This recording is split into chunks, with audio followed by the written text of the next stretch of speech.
Learning how to apply vinyl to a Christmas bauble or a Christmas ornament is a relatively straightforward process, but there are a number of things you need to keep in mind when you are actually designing and applying your vinyl decal. I'm going to cover every one of those things in this video. My name is Kelly, and let's get clacking.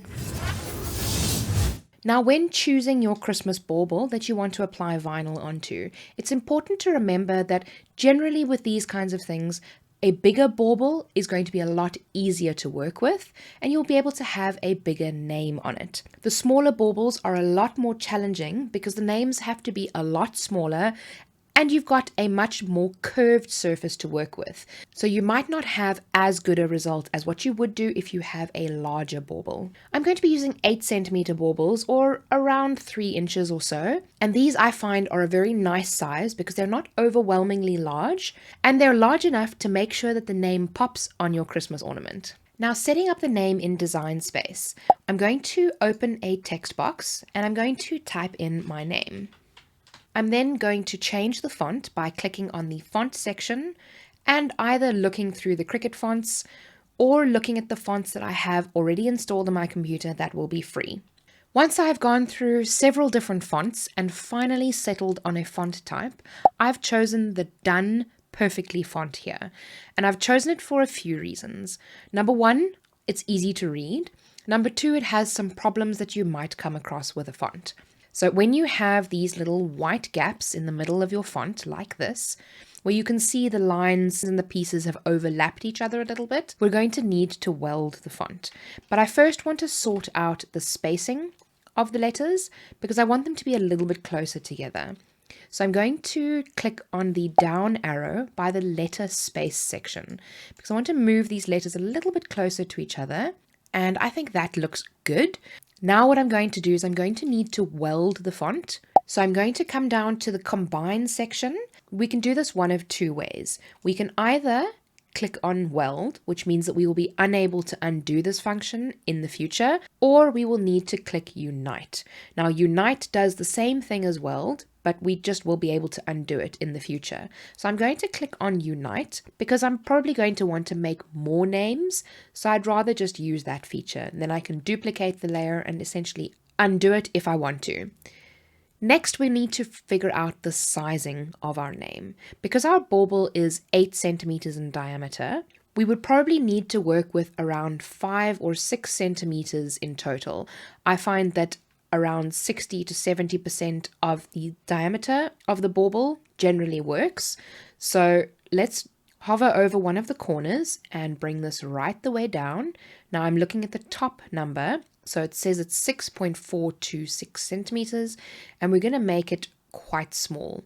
So I think I'll bring it down to around 5, just on 6 centimeters.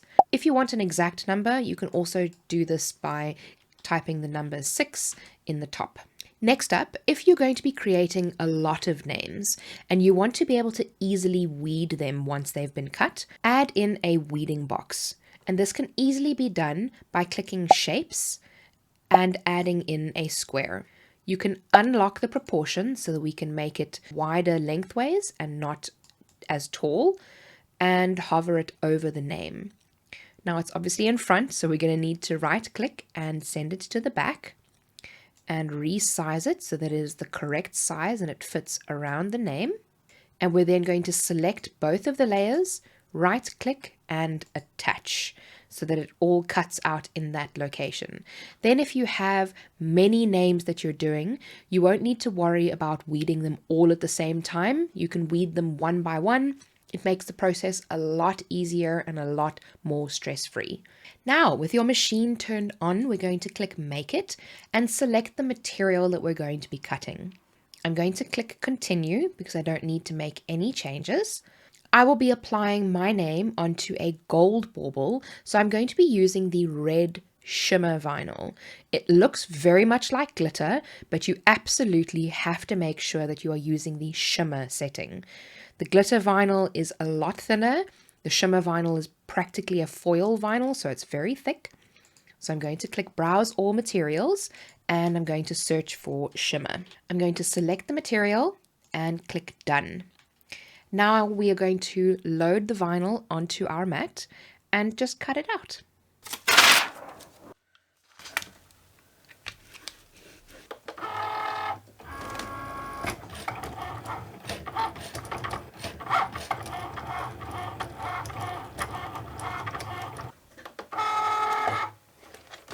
With that cut, we can now, well, easily remove it from the mat because my mat has seen better days.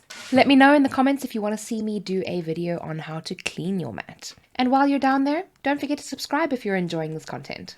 Now you'll see what I mean about the weeding box. So if I dig my weeding tool in here in this corner,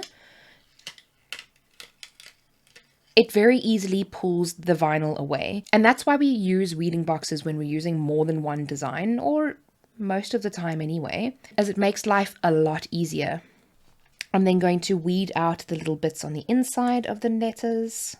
And I'm also going to be taking out my strong grip transfer tape that you usually get with the shimmer vinyl. Now the reason why you need strong grip is because of the texture of the vinyl. The normal standard tape you will struggle a lot with, so it's better to use strong grip.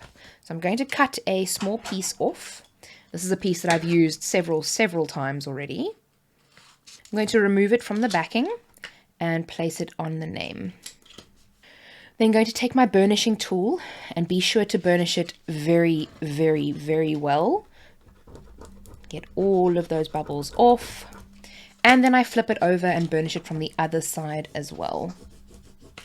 I find this really helps to loosen the vinyl, especially when you're dealing with smart vinyl and the much thicker backing, which is not one of my favorite things. So we're then going to peel the backing away from the transfer tape, and you see how it just very easily leaves the vinyl there behind, and that's exactly what we want. Now I'm going to put that to one side while we prep our bauble. Very often when it comes to these types of baubles, they are very dusty because they've been sitting in warehouses for a long time, and you'll see I've also placed my scissors around it to stop it from rolling.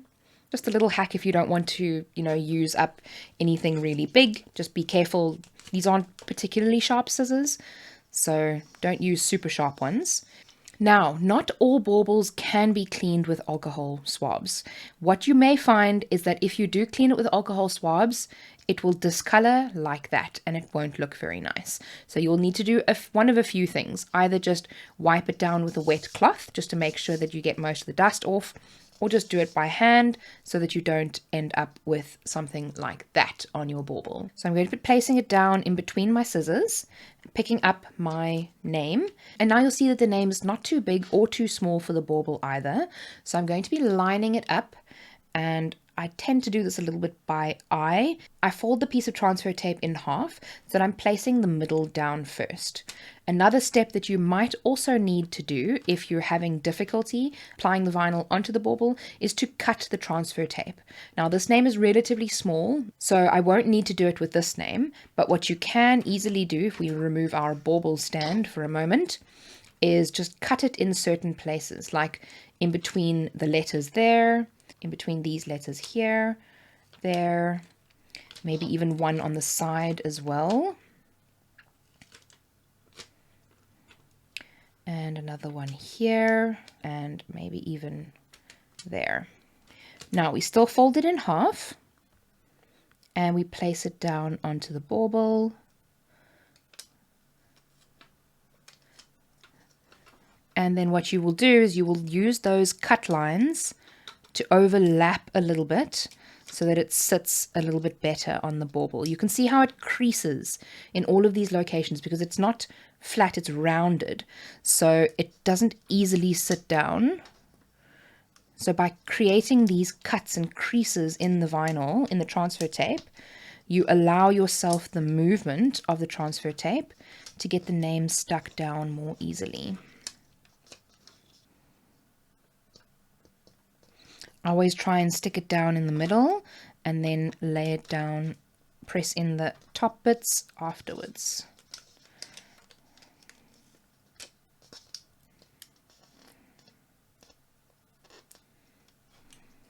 Then you can remove the transfer tape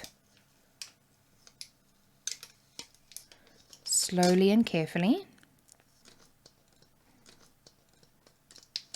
being sure to press down any pieces that may be sticking up as soon as you remove the transfer tape.